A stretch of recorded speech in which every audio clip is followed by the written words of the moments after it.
Que la paix du Seigneur soit avec vous, chers frères, chers amis.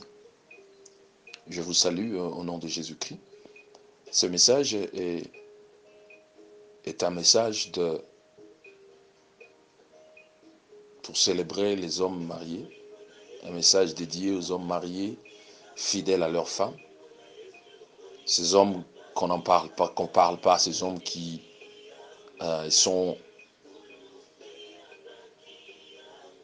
oubliés, ces hommes qui sont dans le silence. Ils se disent, je vais garder ma fidélité envers Dieu, envers ma femme. Ce message vous est dédié. Je demanderai à toutes les femmes de passer ce message à leur mari.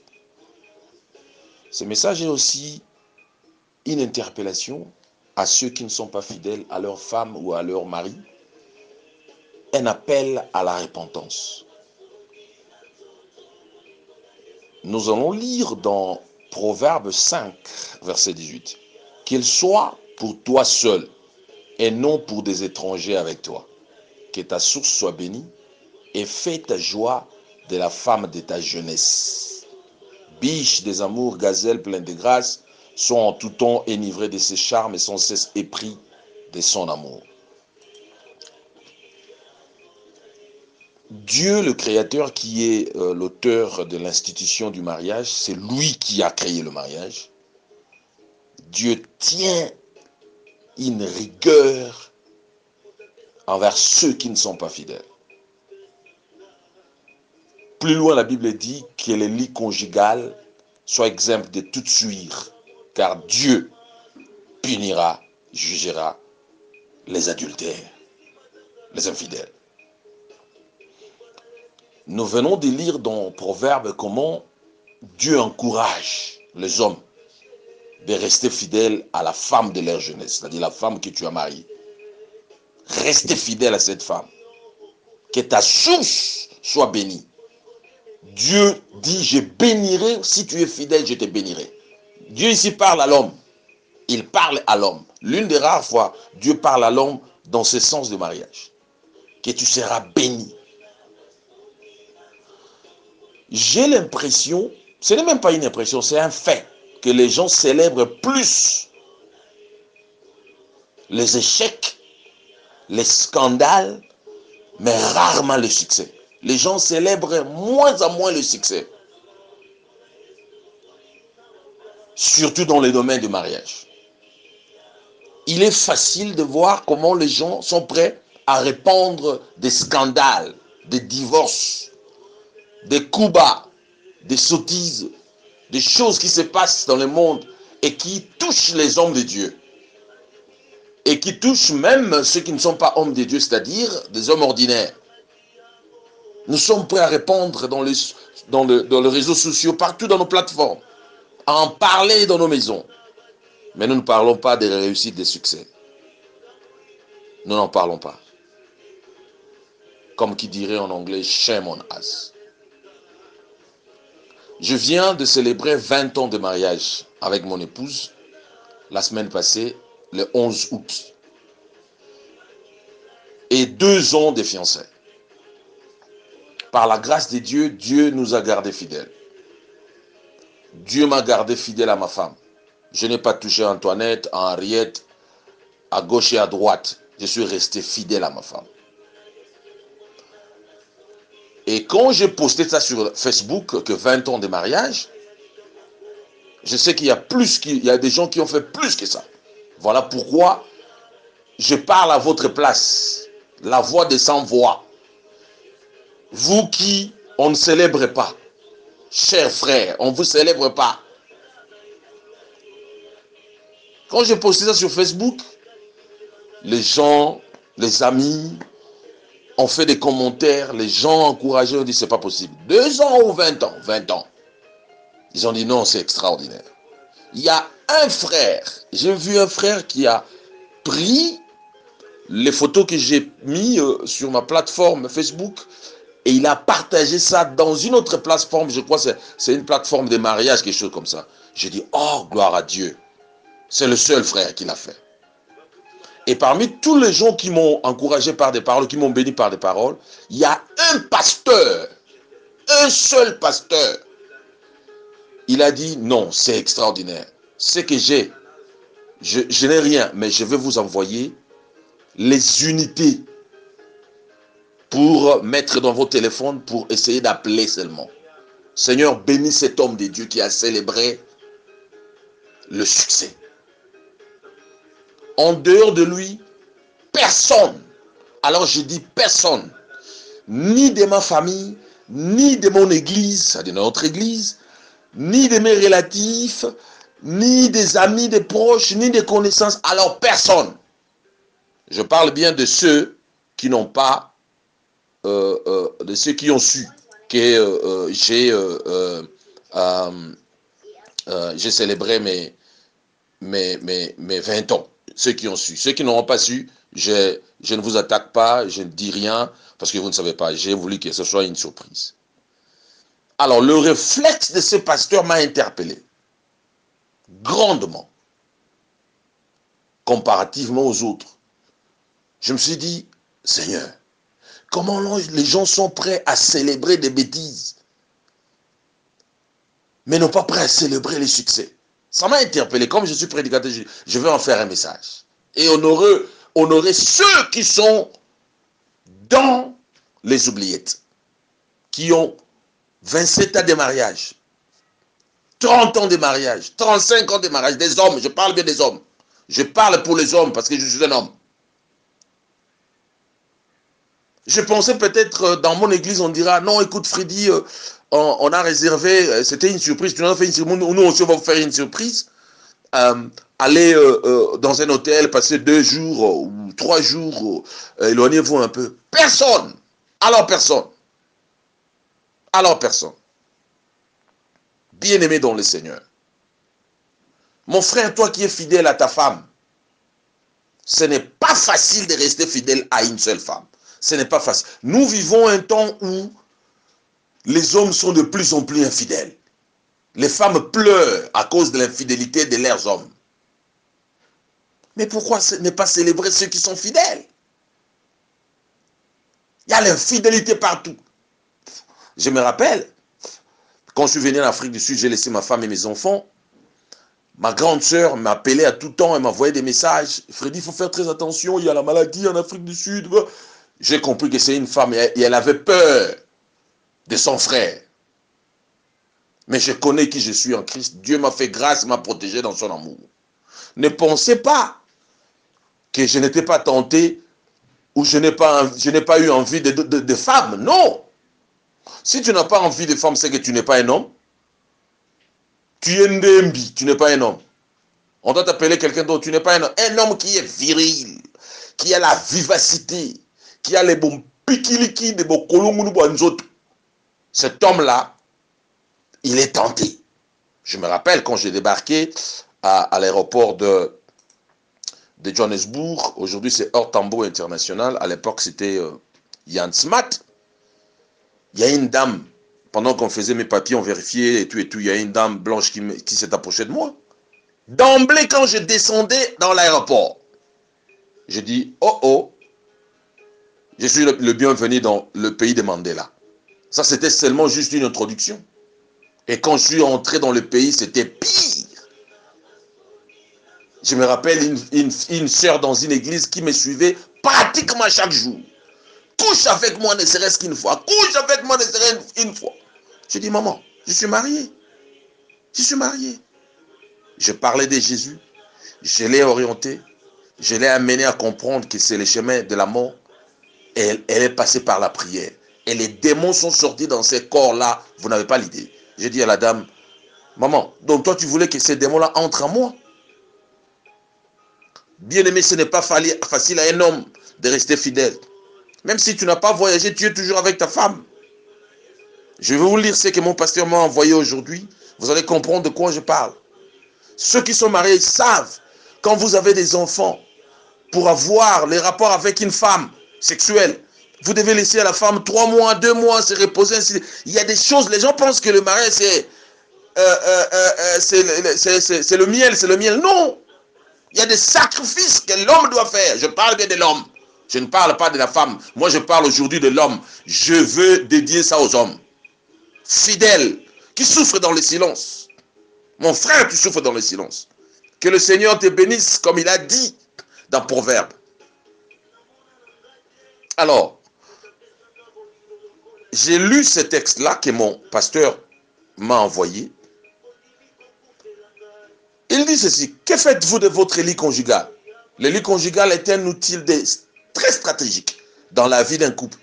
C'est un hôtel de bénédiction, un endroit de repos, de détente, de partage, de plaisir et de dialogue, d'inspiration, de création de vie. Ainsi, arrêtez. Premièrement, ne fais pas du lit un ring de boxe pour échanger des coups chaque soir avec ton mari ou ta femme. 2.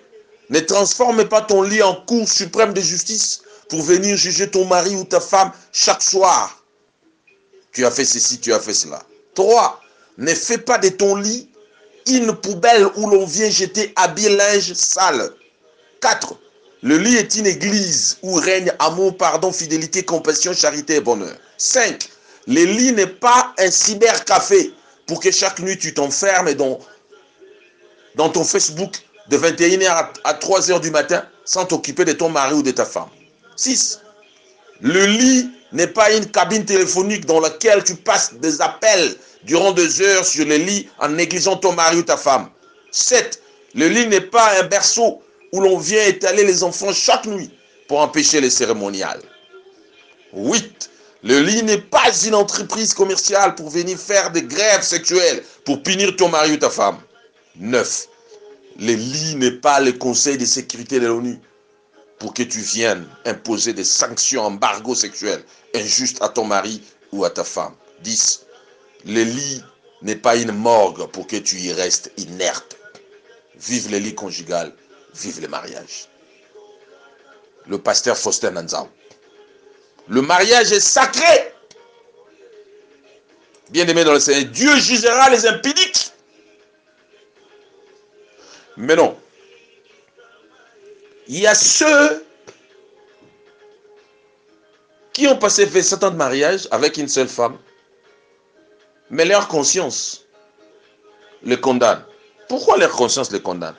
Ils peuvent même pas célébrer ces 27 ans, ces 20 ans, ces 25 ans, ces 17 ans, ces 10 ans.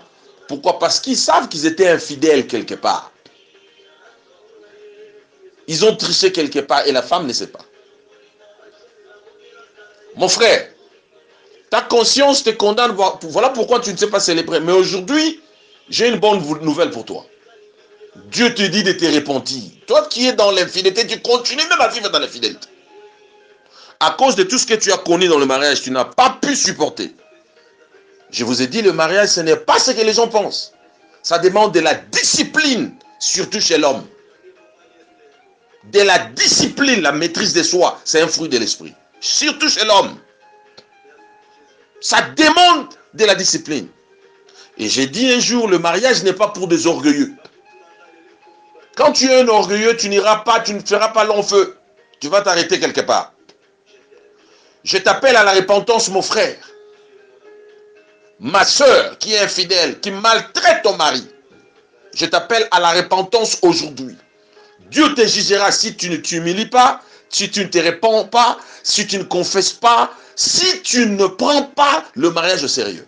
Plusieurs personnes iront en enfer à cause du mariage. Ce n'est pas encore trop tard, tu peux te repentir. Voilà, là où nous aimons Jésus, c'est un ami fidèle. C'est un ami fidèle. Il nous pardonne quels que soient nos péchés, quels que soient nos maux, quelles que soient nos erreurs. Jésus nous pardonne. Voilà pourquoi aujourd'hui Dieu veut que tu te répandes, que tu mettes de l'ordre dans ton mariage. Cher homme, je sais aussi qu'il y a plusieurs hommes qui se disent, je ne peux pas me confier à un tel pasteur ou à une telle personne ou à ma propre femme, sinon ça sera scandaleux et ça va se retourner contre moi. Tu n'as pas quelqu'un de confiant. Tu peux te confier pour te protéger. Ça manque dans notre société. Mais il y a des gens qui sont sérieux. Il y a des gens qui peuvent t'aider. Ils existent. Ils existent, ils sont là. Dieu les a appelés pour faire ce travail-là. Contactez-les. Pour être libre, consciemment. Car le sang de Jésus purifie même la conscience. Le sang de Jésus purifie la conscience. Notre conscience est purifiée par le sang. Les gens ne comprennent pas quand Jésus dit il pardonnera nos péchés. Les gens ne comprennent pas la dimension de ces pardons. Cette dimension touche le tridimension de l'homme. Le corps, l'âme et l'esprit. Ces pardons touchent les trois parties de l'homme. Le sang est tellement puissant que ça libère de toute condamnation. Pourquoi ne pas venir à Jésus pour te délivrer et pour t'aider à être fidèle? Car Jésus a été fidèle, il a été tenté en toutes choses, mais il n'a jamais succombé. Il y a aussi des hommes qui tombent dans l'homosexualité, qui tombent dans la pornographie. Jésus veut te délivrer également de la pornographie. Avant de prier avec toi, parce que nous célébrons le mariage, j'aimerais rappeler à mes frères qui sont fidèles, j'aimerais vous célébrer. Tout frère qui a été fidèle à sa femme n'est pas allé gauche-droite. Nous te célébrons aujourd'hui. Tu es la voix qui s'est éteinte quelque part. Personne ne te célèbre, ni même ta propre femme. On y doute, je m'excuse, cet accent anglophone, on nous dit toujours, dans des circonstances pareilles, nous devons honorer nos femmes. Et nous le faisons. Moi, je me suis cassé la tête, je me suis dit, qu'est-ce que je peux faire à ma femme? Qu'est-ce que je peux offrir à ma femme pendant ces 20 ans? Qu'est-ce que je peux offrir à ma femme pendant ces 20 ans? Elle ne savait même pas. Je l'ai rappelé qu'aujourd'hui, je l'ai envoyé un SMS aujourd'hui, c'est le 20 ans. Félicitations, j'ai donné des mots, elle a dit, c'est pas possible. Elle a répliqué, elle en disant, toi tu penses à de la blague, 20 ans, tu penses que c'est un jeu, hein? Vous connaissez les femmes. Bien-aimés dans le Seigneur, que le Seigneur vous bénisse. Vous qui êtes fidèles à la femme de votre jeunesse. Que le Seigneur vous bénisse des cieux. Que Jésus vous donne encore la force de continuer. Bien-aimés, ayons l'habitude de célébrer les réussites et les succès. Cher pasteur, cher serviteur de Dieu, toi qui diriges une église, commencez à célébrer ceux qui sont fidèles dans leur mariage. Commencez à célébrer des mariages. Ce n'est pas seulement quand vous bénissez ou vous célébrez un mariage quand ça commence et vous oubliez. Vous laissez vous abandonner les gens dans leurs difficultés. Commençons à célébrer pour que les jeunes nous voient. J'ai vu comment les jeunes ont commenté sur ma page. J'ai dit, frère, vous êtes un modèle, vous êtes une inspiration. Gloire au Seigneur. Nous voulons encourager les jeunes à rester fidèles. C'est possible de rester fidèle. C'est possible de rester fidèle. C'est possible de rester fidèle. Jésus a vaincu sur la croix. Ne venez pas nous dire c'est impossible, non. L'impossible n'est pas de Dieu. Je déclare cette possibilité dans votre vie.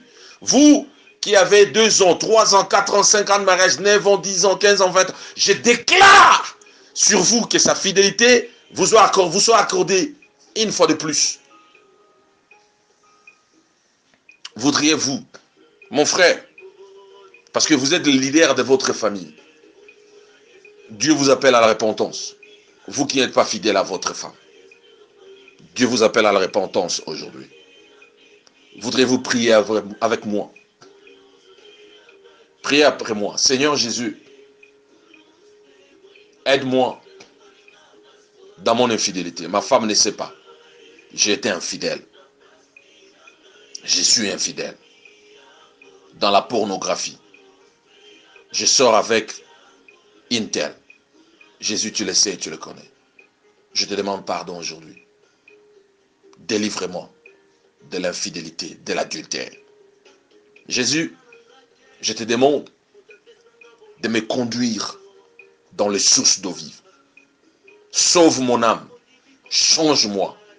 Fais de moi un leader, un père dans ma famille, un exemple pour mes enfants, pour la jeunesse.